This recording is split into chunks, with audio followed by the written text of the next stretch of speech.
सलाम अलैकुम friends, my name is Sameer. A to Z automobiles में आपका बहुत बहुत स्वागत है। आज हम डिस्कस करेंगे टीपीएमएस सेंसर के बारे में। क्या करेंगे? TPMS sensor. जो टीपीएमएस पता है आपको, फुल फॉर्म क्या होता? क्या होता? हाँ, जो बहुत इंडिया में लोग को ये मालूमात नहीं है टीपीएमएस सेंसर क्या होता है। हाँ, टायर प्रेशर मॉनिटरिंग सिस्टम। जो जैसा इसी का एक कंट्रोल यूनिट होता, और 4 सेंसर होते। क्या होते? 4 सेंसर होते। जो आपको मालूमात होना चाहिए, 4 टायर में हमको एक टायर पर जो हवा कितना होती भाई? 32 psi टू 40 psi। इतना ही हम आगे हवा भरते, सही है। जैसा इसके अंदर एक प्रोग्राम करके रहते, हमने उसको मैनुअल से हम सेटिंग कर सकते अंदर बार में और psi में, मान लो। ओके, अप्रोक्सीमेटली तुम्हारा जो 28 psi हवा भरना है 4 टायर में। क्या करना है? 4 टायर में। अभी 4 टायर में 28 हवा भर दिए है हमने। ओके, जो जैसा आगे हवा भर दिए है, इन केस ऑफ तुम्हारी टायर पंचर हो गई। क्या हुई? टायर पंचर हुई। आप तो टायर पंचर हुई, आप तो टायर तो चेंज करना पड़ेगा एक स्टेपनी से, या उसको पंचर दलवा के हवा वैक्यूम जो भरना पड़ेगा। सही है नहीं है? जो जैसा आपके पास सपोज मान लो 32 psi का जो हवा भर दी है, आप कितना? 32 psi का हवा भर दिए है, उसको प्रोग्राम कर दिए टीपीएस का। जो क्लस्टर मीटर पर देखने के लिए आपको जिस तरीके की जो एक लाइट शो होने होएगी, लाइट शो होएगी, जो जिसका आपको तो पता होना चाहिए ये किस कारण से लाइट आई है, किस तरीके में फॉल्टी है कंडीशन को। चलो, अभी इसी को प्रोग्राम करने के लिए जो हमारे पास क्या है, जो हमारे पास क्या होना चाहिए? एक टूल होना चाहिए। तुमको पता है ये किसी से आगे, टूल से आगे प्रोग्राम होता? हाँ, किसी से होइएगा प्रोग्राम। इसके लिए सेपरेट एक स्कैनर आएगा टीपीएमएस के लिए। किसके लिए? टीपीएमएस के लिए स्कैनर आएगा। नहीं है एयरटेल, एयरटेल में भी है ये। ओके, किसमें?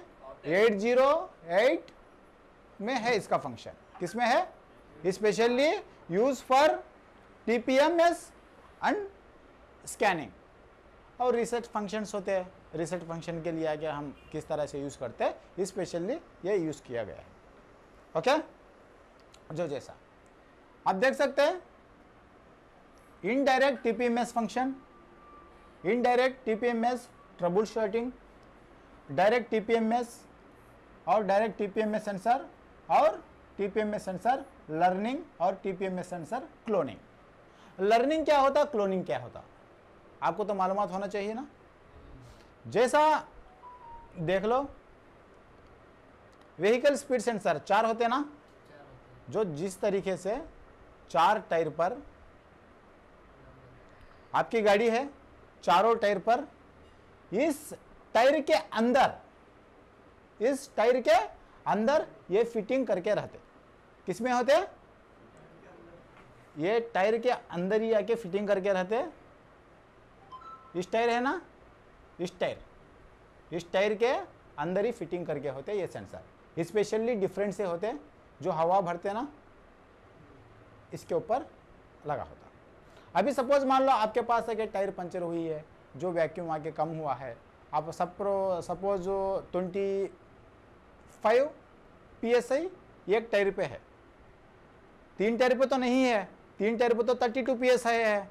एक टायर में आपका क्या हुएगा? 25 psi है, हवा कम हो चुकी है। लाइट तो आगे शो करेगी आपको क्लस्टर मीटर पर। ओके, जब इस कंडीशन पर आपने हवा भर दिए है, वो ऑटोमेटिक से टीपीएमएस रीसेट भी आके कर सकते हैं और ऑटोमेटिक से चल जाता। कुछ गाड़ी के अंदर नीचे आके टीपीएमएस का रीसेट हिएगा। आपका टायर पंचर हो गया, सेंसर काम करना छोड़ दिया, इसी को किस तरीके से आगे पता करते, इसी को किस तरह से आगे डायग्नोस करते, इसके लिए एक स्कैनर होना चाहिए, वो टीपीएमएस का। क्या होना चाहिए? टीपीएमएस का। जो जैसा टीपीएमएस का आगे सेंसर है, इस टायर पर गए, ये फ्रीक्वेंसी से काम करेगा। क्या करेगा? जो वायरलेस जो फ्रीक्वेंसी होता ना, जो जिस तरह से हम आगे ट्रांसपोंडर की जो चेकिंग करते हैं मशीन, जो जैसे ये इसके ऊपर स्कैनर लगाएंगे, हमने रीड करने के लिए शुरू करेंगे, LH करके एक दिखेगा, RH करके एक दिखेगा, RR करके एक दिखेगा, RL करके एक दिखेगा। RR का तो क्या है भाई? Rare right. RL का तो FL का तो फ्रंट लेफ्ट, FR का तो फ्रंट राइट। जो 4 सेंसर का जो रीडिंग लेकर, इनके सब ये रीडिंग शो नहीं किया। क्या नहीं किया? शो नहीं किया। सेंसर आगे खराब है। 3 सेंसर के रीडिंग आए हैं और एक सेंसर का रीडिंग नहीं आई है। कितना? एक सेंसर की रीडिंग नहीं आई है। जब उस प्लेस में वही सेंसर को हमने क्या करना है? कंपनी से नया लेकर आना है, जो इसकी एक फ्रीक्वेंसी रेंज होती है, सेम पार्ट नंबर लेना है, उसी को टायर वाले के पास जाके बदली करना है, नया इंस्टॉल करना है, बाद में हवा भर देना है। जो हवा भरे सो बाद में क्या करना है? उसको टीचिंग बोलते और लर्निंग बोलते। क्या बोलते?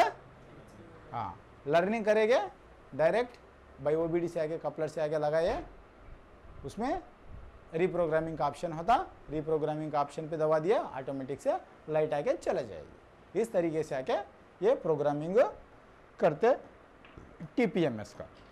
ओके, इसके अंदर एक कंट्रोल मॉड्यूल भी रहता। क्या होता? जो जैसा ECM है ना, जैसे ही कंट्रोल मॉड्यूल होता, ये 4 सेंसर ऑपरेट करने के लिए और सेंस करने के लिए इसमें आके प्रोग्राम आके वायरलेस से आके काम होता। अभी जो जैसा हमारे पास ब्लूटूथ है, फ़ोन कितने मीटर तक आके रेंज में हमारा ब्लूटूथ कनेक्ट होकर बात कर सकते हैं, जो जैसा ही ये कंट्रोल मॉड्यूल से और वायरलेस से आके काम करेंगे। ये 4 सेंसर क्या करेंगे? 4 सेंसर ही है, 4 सेंसर ही है। इसका एक मेगाहर्ट्ज, क्या बोलते हैं इसको?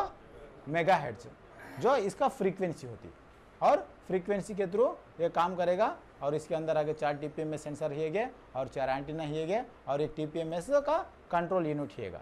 जो सेंसर देखने के लिए किस तरह से मिलेगा आपको? इस तरीके से मिलेगा। किस तरीके से मिलेगा? हाँ, इस पर से जो हवा अंदर चला गई है, ये शो करता इसके अंदर कितना हवा है, क्वांटिटी है। ये है नॉर्मल का, समझ में गई?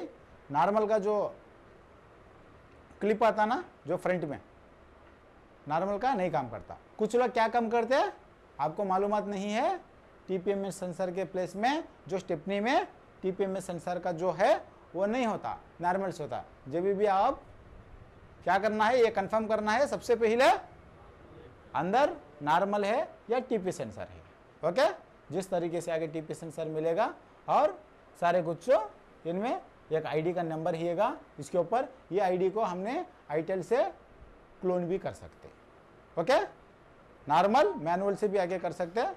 जिस तरीके से ऑपरेट होता, इसको आगे हम आगे बोलते हैं जो डायग्नोस का को, जो कोई भी स्कैनर ले TPMS के लिए चले जाएंगे, डायग्नोस करेंगे। जिस तरीके से आगे कोड भी आगे शो होइएगा और इसके अंदर ये फ्रीक्वेंसी देख सकते हैं, दिखता है ना। जो जैसा टूल आके हम करीब में आके रख दिए, इसका फ्रीक्वेंसी पकड़ेगा, ये सारे कुछ आगे काम हम कर सकते हैं। इनके सब इनमें आगे रीडिंग नहीं दिखाया कितना रीडिंग है, जब मान लेना ये सेंसर आगे खराब है। सबसे आपको पता होना चाहिए इसके अंदर नॉर्मल सेंसर लगा है या TPMS का सेंसर लगा है। ओके, इस तरीके में इस प्लेस में अंदर रहेंगे TPMS सेंसर सारे कुछ। अभी इस तरीके से आगे एक सिग्नल मिलता है, इसको ये मेगाहर्ट्ज में हो जाता, बाद में सक्सेसफुली प्रोग्राम रहता, जो बाई OBD कनेक्टर से आगे लगाते। जब गाड़ी के अंदर उनमें ऑप्शन 2 ही होते, जो जैसा तुमने आके सेलेक्ट कर लिए डेटा सभी रीडिंग कर लिए, वही डेटे को तुमने पेस्ट करते हैं जो अंदर कंट्रोल यूनिट में, उसका आईडी के थ्रू काम चल जाएगा। वही है सिंपल आगे टीपीएमएस सेंसर आके जो रीड करना और राइट करना, इसको फॉल्ट को कोड करें। लेकिन तुम्हारे पास जो भी आगे जितने भी आगे स्कैनर है, लांच का है या आईटेल का है, जो कोई भी सेंसर PS70 प्रो है, इसी से ये टीपीएमएस प्रोग्रामिंग नहीं होता। इसके लिए स्पेशली आगे टीपीएमएस का जो स्कैनर लेना चाहिए, ये आईटेल में 808 में स्पेशली टीपीएमएस के लिए यूज़ किया गया है। ओके, हाँ, जो छोटा स्कैनर 10,000 रुपये में आकर आप खरीद कर सकते हैं टीपीएमएस के लिए स्पेशली आगे काम करने के लिए। इन केस आप आगे टीपीएमएस के लिए स्कैनर परचेज करे हैं, डायग्नोस नहीं करता गाड़ी का, only for its use for only TPMS and programme.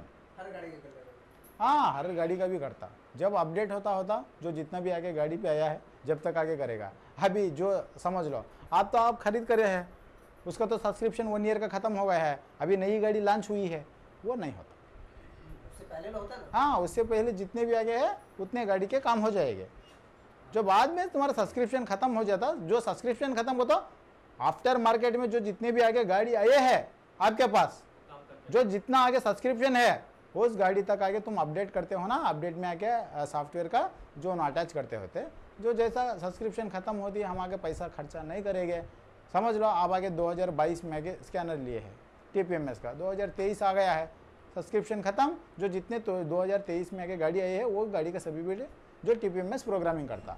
अभी सपोज 2023 हो गया, 25 आया है, आप तो आको रिन्यूअल नहीं करे हैं, ओके, उस कंडीशन में जो 2024 की गाड़ी आई है आपके पास, प्रोग्राम होना तो होता। हाँ, इसको बोलते हैं, हाँ, अपडेट करें तो हो जाएगा। Okay, thank you, welcome. ये टीपीएमएस की सेंसर की वायरिंग डायग्राम।